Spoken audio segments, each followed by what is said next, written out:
All right, let's talk muslin backdrops. Now, here I am with the Savage Universal Milano Light Gray hand-painted muslin backdrop. Now, this thing's 10 feet by 20 feet. It's huge.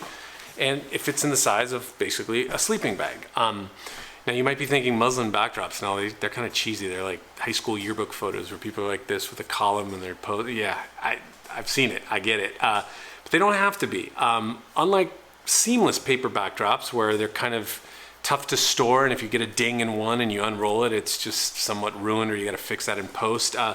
These guys are highly versatile. Throw them in the trunk of your car, put them in a closet, and then once you need them, you just put them in a backdrop stand and you're good to go. However, the major drawback with any sort of muslin fabric backdrop is once you pull it out, they are incredibly wrinkled. Now, how do you fix those wrinkles? Well, that's what this video is all about. I'm going to show you a quick way to get the wrinkles out of any sort of muslin backdrop, and it's coming up next.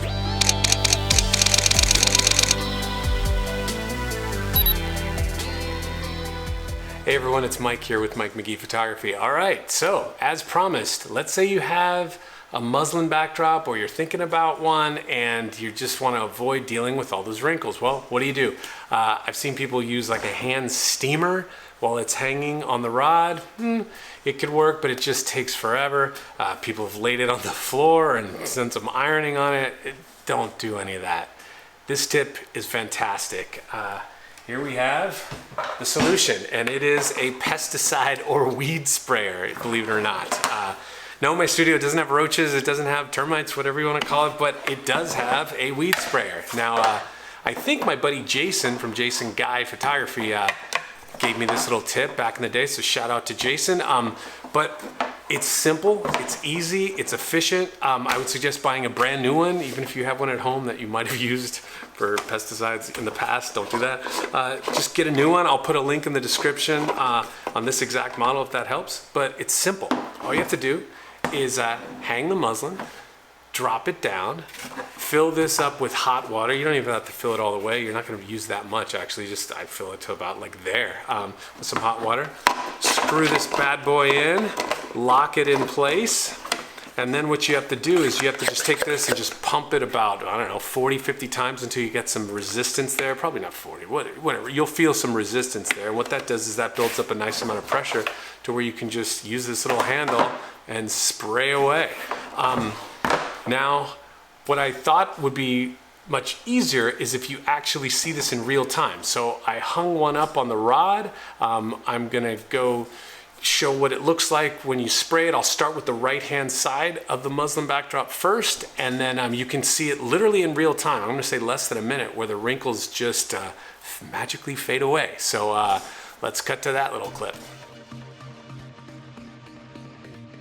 So I usually do like a light spray. It's kind of just a light, you don't want to go too heavy because then it'll leave splotches, but you just kind of do a very light dusting, so to speak, of the hot water and you're just constantly holding down on the trigger.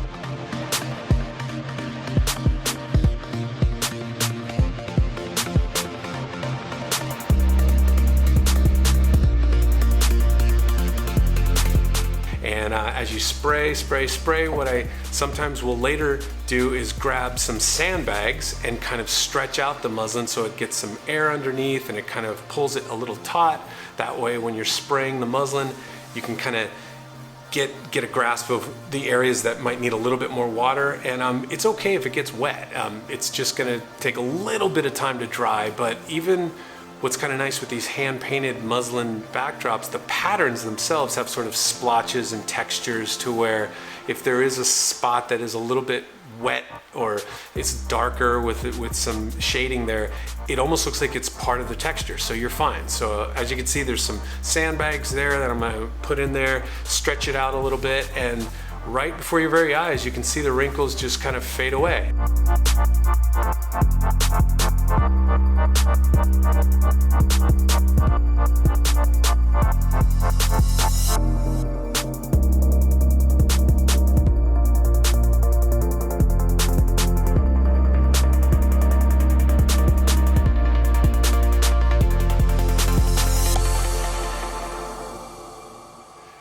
All right. right, so hopefully you got to see how quickly and easily, literally in real time, we were talking a minute or less than a minute, you could just see those wrinkles fade away. And again, it's just all made possible with this simple little weed sprayer. So this guy was like 13 bucks on Amazon. I'll put a link in the description, but now maybe you'll be more inclined to utilize muslin backdrops because they don't have to be that cheesy yearbook photo. And if you shoot yearbook photos, I'm not knocking you, I'm not trying to say that, but if you wanted to have more of a high-end fashion look, you can actually achieve that with some of those muslin backdrops that they have. Now, I've done some shoots for Savage Universal myself. I'll show some of them right now. A lot of times the key is pairing it with sort of a model with a complementary color palette, whether it's a white dress and then you can pull out some of the cool tones in the backdrop, or you can use, let's say, a red dress and then you can pull in sort of the red. You can play with the color balance in post and sort of color grade it for more red undertones in the shadows to make that more universal and complementary. So I really like the dark gray, light grays, but I've done the mocha, sort of the brown version as well, with a white dress, and that just always looks stunning to me. And if you have the model stand a little bit away from that backdrop, it gives it that depth, so it blurs it out a tad. Even if you have wet splotches from your weed sprayer, you're not going to see them because they're going to be somewhat blurred out with that depth of field being a little bit more shallow.